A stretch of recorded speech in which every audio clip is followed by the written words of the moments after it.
رک جاؤ جنت کے دروازے پر، پہلے اسے ادا کرو۔ اب یاد رکھیے یہاں تو آسان ہے کیونکہ ہے جیب میں، وہاں کفن میں جیب بھی نہیں ہوتا ہے، وہاں کہاں سے دیں گے آپ؟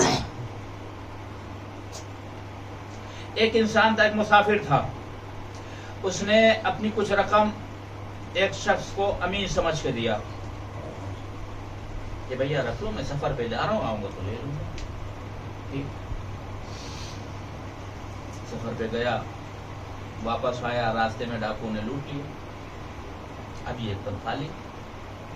تو اس نے سوچا کیا کوئی مسئلہ تو نہیں ہے، امانت تو رکھی ہے ہماری۔ اس کے پاس پہنچا، بھیا ہمارا گٹری دے دو۔ کون سی گٹری؟ کب دیا تھا؟ ارے بھیا ابھی تو چند دن پہلے۔ کس کے سامنے دیا تھا؟ گواہ لاؤ۔ نے کہا بھائی مذاق مت کرو، میں ویسے ہی لوٹ چکا ہوں، یہی جو کچھ ہے یہی زیادہ سبب پھر بنے گا میرے لیے، گھر تک پہنچ جاؤں گا۔ میں آپ کو پہچانتا ہی، میں نہیں جانتا آپ کو۔ اب وہ پریشان آیا مشکل کشا کی بارگاہ میں، مولا اب آپ ہی مدد کیجئے، ورنہ کوئی نہیں ہے۔ بیٹھ گیا، روتا رہا۔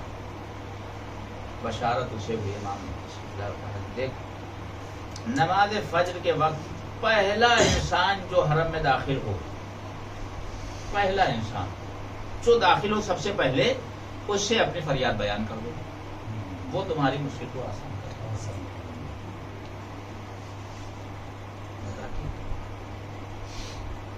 یہ بیٹھ گیا دروازے میں، دیکھا جیسے دروازہ کھلا ایک بوڑھا نہیں چھکا ہوا چادر لپیٹے ہوئے چلا رہا۔ اس نے پوچھا کہ یہ تو خود مدد کا محتاج ہے، ہماری مدد کیا کرے؟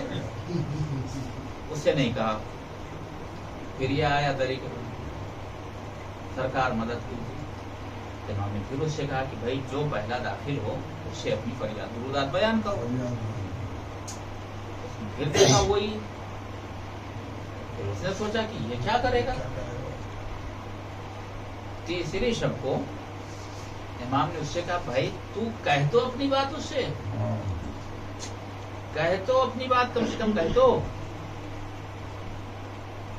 تیسری مرتبہ امام نے اس سے کہا کہ تم بتا تو اپنی بات، سے ملاقات تو کرو۔ تب یہ مجھ سے ملا اور اپنا ماجرا بیان کیا۔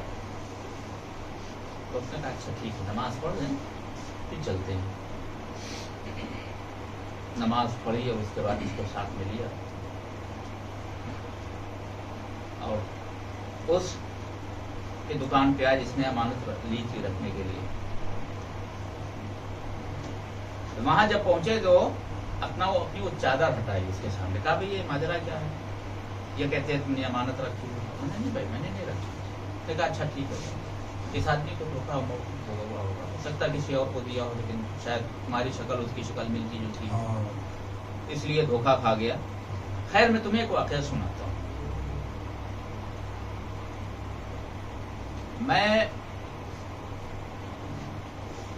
میرے پاس ایک یہودی کا قرض تھا، یہودی کا قرض تھا، وہ مر گیا۔ میں نے بہت تلاش کیا لیکن وہ ملا نہیں۔